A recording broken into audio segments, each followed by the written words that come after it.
வணக்கம் மக்களே, இப்படி ஒரு அருமையான சாக்லேட்டை என் வாழ்நாளில் சாப்பிட்டதே இல்லைங்க. சாக்லேட்னா வெள்ளை சக்கரை போட்டிருப்பாங்க, கெமிக்கல் ப்ரிசர்வேட்டிவ் போட்டிருப்பாங்க, நம்ம உடம்புக்கு ரொம்ப கெட்டதுன்னு சொல்லிட்டு சாக்லேட்டே சாப்பிட்றதை நிறுத்திட்டேங்க. ஆனால் இவர் பார்த்தீங்க அப்படின்னா கருப்பு கவனி அரிசியில் சாக்லேட் செய்கிறாங்க. அதுவும் ஒரு ஹெல்த்தியான டேஸ்டியான சாக்லேட் அப்படின்னு சொன்னால் உங்களால் நம்ப முடியுங்களா? ஆமாங்க, எந்த கெமிக்கல் ப்ரிசர்வேட்டிவுமே இல்லாமல் அந்த சாக்லேட் செய்கிறாரு திருச்செங்கோட்டை பகுதியை சேர்ந்த கணேஷ் அவர்கள். மிகவும் சுவையாக இருக்குங்க. லைவை செஞ்சு காமிச்சிருக்காரு. அதை பற்றி தான் இந்த காணொலியில் பார்க்க போகிறோம். வாங்க வீடியோக்குள்ள போலாம்.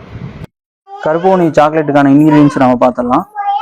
கருப்புகவுனி ஃப்ளேக்ஸு, அதை நம்ம அரைச்சி மாவாக யூஸ் பண்ணுவோம். அதுக்கப்புறம் கரும்பு சக்கரை, தென் கொக்கோ பவுட்ரு, அதுக்கப்புறம் வெண்ணெய், அதுக்கப்புறம் பால் பவுட்ரு. இந்த சிம்பிளான இன்கிரீடியன்ஸ் வச்சு தான் நம்ம இப்போ சாக்லேட் செய்ய போகிறோங்க. சாக்லேட்டுக்கு ஃபர்ஸ்ட் ஸ்டெப்பாக கரும்பு சக்கரையும் தண்ணி ஊற்றி பாகு ரெடி பண்ணலாம். அதுக்கே பேரலாக பார்த்தோம்னா இன்னொரு பாத்திரத்தில் டபுள் பாயிலிங் மெத்தடில் இன்னொரு பேஸ்ட் ரெடி பண்ணுறதுக்காக ஒரு பாத்திரத்தில் தண்ணியும் அதுக்குள்ளே இன்னொரு பாத்திரமும் நம்ம வச்சுருக்கோம். தண்ணி கொஞ்சம் கொதிக்கணும். தண்ணி கொஞ்சம் சூடாகிடுச்சு. இதில் நம்ம முதல்ல வெண்ணெய் ஆட் பண்ணிக்கலாம்.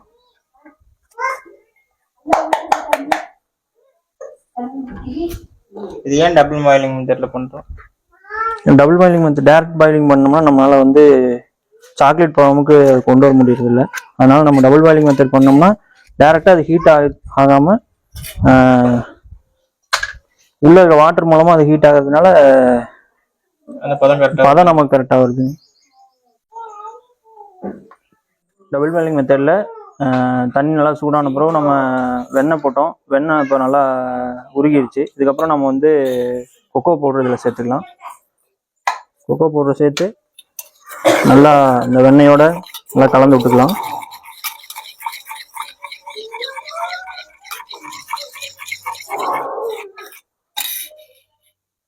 இதை கலந்துட்டு கருப்பு கவுனி ஃப்ளேக்ஸோட மாவு நம்ம சேர்த்துக்கிறோம். அதையும் நல்லா வெண்ணெயோட கலக்கிற மாதிரி நல்லா கலந்து விட்டுக்கலாம்.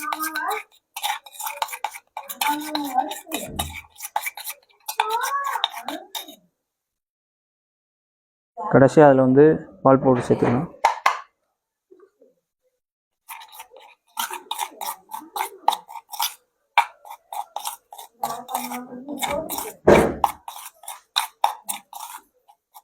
நல்லா கலந்து விட்டு கொஞ்ச நேரம் இந்த டபுள் பாயிலிங் மெத்தட்லேயே நம்ம வச்சோம்னா நமக்கு நல்ல ஒரு பேஸ்ட் ஃபார்மில் வரும். இதை டோன்னு சொல்லுவோம். இந்த டபுள் பாயிலிங்கில் வரதை டோன்னு சொல்லுவோம். இந்த பாகோட இதை மிக்ஸ் பண்ணி நம்ம மோல்டுக்கு மாற்றும் போது சீக்கிரம் அது கட்டி ஆகிடும். அது நம்ம பெரிய அளவுக்கு பண்ணும் பொழுது அதை இதை உடனே பண்ணுறது கொஞ்சம் சிரமமாக இருக்கும். அதுக்கு நமக்கு மிஷினரி கண்டிப்பாக தேவைப்படும். உடனே வரணும் அப்படின்னா நம்ம அதுக்கு வேகமாக செய்கிற மாதிரி இருக்கும். பதம் மிஸ் ஆகாமல் நம்ம மோல்டில் ஊற்றணும்னா நம்ம உடனே மோல்டு கொண்டு வரதுக்காக நமக்கு அதிக குவான்டிட்டி மிஷினரியில் தான் நம்ம பண்ணுற மாதிரி இருக்கும்.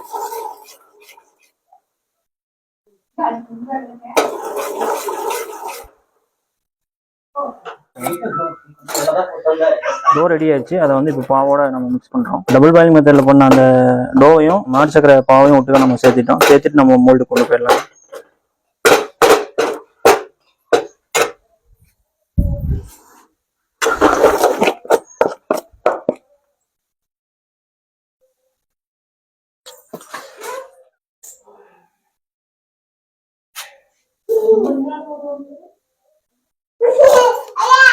இதை நம்ம மோடில் ஊற்றிட்டோம். இன்னும் ஒரு 2 மணி நேரம் ஆச்சுன்னா இது நல்லா ஹார்ட் ஆயிரும். இதுக்கப்புறம் நம்ம அப்படியே டேரெக்டாக எடுத்து சாப்பிடலாம். சில முக்கியமான ப்ராசஸ் எதுன்னு பார்த்தீங்கன்னா அந்த ரெண்டையும் சேர்த்து நீங்கள் மறுபடியும் அந்த மோடில் ஊற்றுறது தான். கொஞ்சம் டைம் மாறிச்சுனாலும் உங்களுக்கு அந்த சாக்லேட் டேரெக்டாக நீங்கள் எந்த பாத்திரத்தில் ஊற்றுறீங்களோ அந்த பாத்திரத்துலேயே பிடிச்சிக்கும். அதனால இந்த ப்ராசஸ் தான் கொஞ்சம் இதில் கொஞ்சம் சிரமமான ப்ராசஸ்.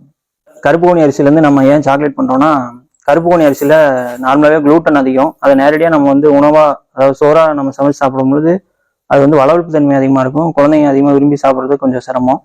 அவங்களும் எடுத்துக்கிற மாதிரி இந்த கருப்பு கவுனி ஃப்ளேக்ஸ் அந்த மாவை எடுத்து நம்ம அதை கொக்கோ பவுட்ரு இந்த மாதிரி கொஞ்சம் இன்க்ரீடியன்ஸ்லாம் ஆட் பண்ணி அவங்களுக்கு பிடிச்ச மாதிரி சாக்லேட்டாக கொடுக்குறோம். இதில் மேலே ஃப்ளேவரிங்காக நம்ம பாதாமும் ஆட் பண்ணுவோம். நம்ம வேணால் பாதாம் ஆட் பண்ணிக்கலாம். இதை வந்து டேரெக்டாக குழந்தைங்க நிறையா விரும்பி சாப்பிட்றாங்க. நம்மகிட்ட வாங்குற பேரண்ட்ஸும் நிறைய பேர் வந்து ஸ்கூலுக்கு கொடுக்கறதுக்காகவும் நம்மகிட்ட வந்து வாங்கிட்டு இருக்காங்க. இன்னைக்கு இருக்கிற ஜென்ரேஷன் வந்து இந்த மாதிரி பாரம்பரிய அரிசிகளை நேரடியாக எடுத்துக்கிறக்கூடிய வாய்ப்பு ரொம்ப குறைவு.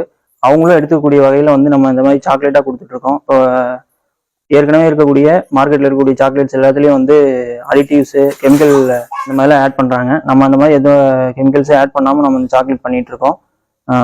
அதனால் இது வந்து உங்களுக்கு தேவைப்பட்டுச்சுனாலும் நீங்கள் வாங்கி யூஸ் பண்ணலாம். இப்போ நம்ம மோடில் சாக்லேட் ஊற்றி 2 மணி நேரம் ஆயிடுச்சு. இப்போ நம்ம அதை எடுத்து எப்படி இருக்குன்னு சொல்லி பார்த்துடலாம். இது உடச்சி காமிக்கணுங்களா? சாக்லேட் இப்படி தான் இருக்குங்க. வணக்கம், அறுவடை அக்ரோ ஃபுட்ஸ்லேருந்து கணேஷ் பேசுகிறேன். நான் வந்து இளங்கலை வேளாண்மை முதுகலை வேளாண்மையும் படிச்சிருக்கேன். சின்ன வயசுலேருந்தே வந்து விவசாய குடும்பங்கிறதுனால நமக்கு வந்து இந்த விவசாய பொருட்கள் மேலே ஒரு ஈர்ப்பு இருந்துகிட்டே இருந்தது. அதுக்காக தான் விவசாயத்துறையும் தேர்ந்தெடுத்தோம். அதை தொடர்ந்து நான் படித்து முடித்த பிறகு அதுலேருந்து ஏதாவது மதிப்பு கூட்டல் பொருட்கள் பண்ணணும். அதுவும் முக்கியமாக வந்து பாரம்பரிய அரிசிகள் மற்றும் சிறுதானியங்களை வந்து நம்ம வந்து மதிப்பு கூட்டல் பண்ணணுன்ற ஒரு தேடல் இருந்தது. அதை தொடர்ந்து அதை நேரடியாக அரிசியாகவும் சிறுதானியமாகவும் நான் வாங்கி முதல்ல அறுவடை மரபு விளை பொருட்கள் அப்படிங்கிற பேரில் வந்து கொடுத்துட்டு இருந்தோம். அதை வந்து நம்ம வந்து அதுலேருந்து மதிப்பு கூட்டல் பொருட்கள் பண்ணலாம். நேரடியானா தானியமாவோ இல்லை வந்து அரிசியாவோ கொடுக்கும்போது மக்கள் வந்து அதை பயன்படுத்துறதுக்கு உண்டான எளிய முறையில் அது இல்லைன்னா அவங்க வந்து அதை உணவாக சமைச்சு அவங்க உணவு வழிமுறையிலேருந்து அது மாறிட்டனால அதை அவங்க நேரடியாக எடுத்து சமைக்க முடியல. அதனால இன்றைய சூழலில் அவங்க வந்து எடுத்துக்கிற மாதிரியான பொருட்களாக நம்ம மாற்றி கொடுப்போம் அப்படின்னு முடிவு பண்ணி தான் வந்து சிறுதானியங்கள் பாரம்பரிய அரிசியிலேருந்து மால்ட்டு பண்ண ஆரம்பித்தோம். மால்ட்டில் கருப்பு கோணி மால்ட்டு, கருப்பு கோணி அரிசி, பூங்கார் அரிசி, அப்புறம் சிறுதானியங்களில் வந்து சாமை, குதிரைவாளி, ராகி இதெல்லாம் சேர்ந்து மல்டி மில்லட் மால்ட்டு பண்ணிகிட்ருக்கோம். இதை தொடர்ந்து வந்து கருப்பு கோணியில் வந்து சப்பாத்தி மாவு பண்ணோம். அப்புறம் நவரா, புழுதிக்கார், கல்லுண்ட சம்பா இது போன்ற அரிசிகள் வந்து நம்ம ரவையும் பண்ணிகிட்ருக்கோம். அப்புறம் வந்து பூங்கார் அரிசியிலேருந்து புட்டு மாவு பண்ணிகிட்ருக்கோம். இந்த மாதிரியான பொருட்களை தொடர்ந்து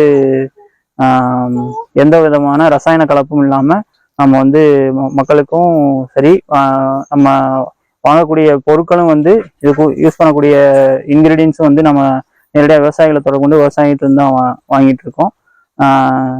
இந்த மாதிரி மதிப்பு கூட்டல் பொருட்கள் சிறுதானியங்கள் மற்றும் பாரம்பரிய அரிசிகள்லேருந்து மதிப்பு கூட்டல் பொருட்கள் உங்களுக்கு தேவைப்பட்டுச்சுன்னா தொடர்பு கொள்ளுங்க. உங்களுக்கு நான் அனுப்பி வைக்கிறேன். கான்டாக்ட் நம்பர் வந்து 8778277510.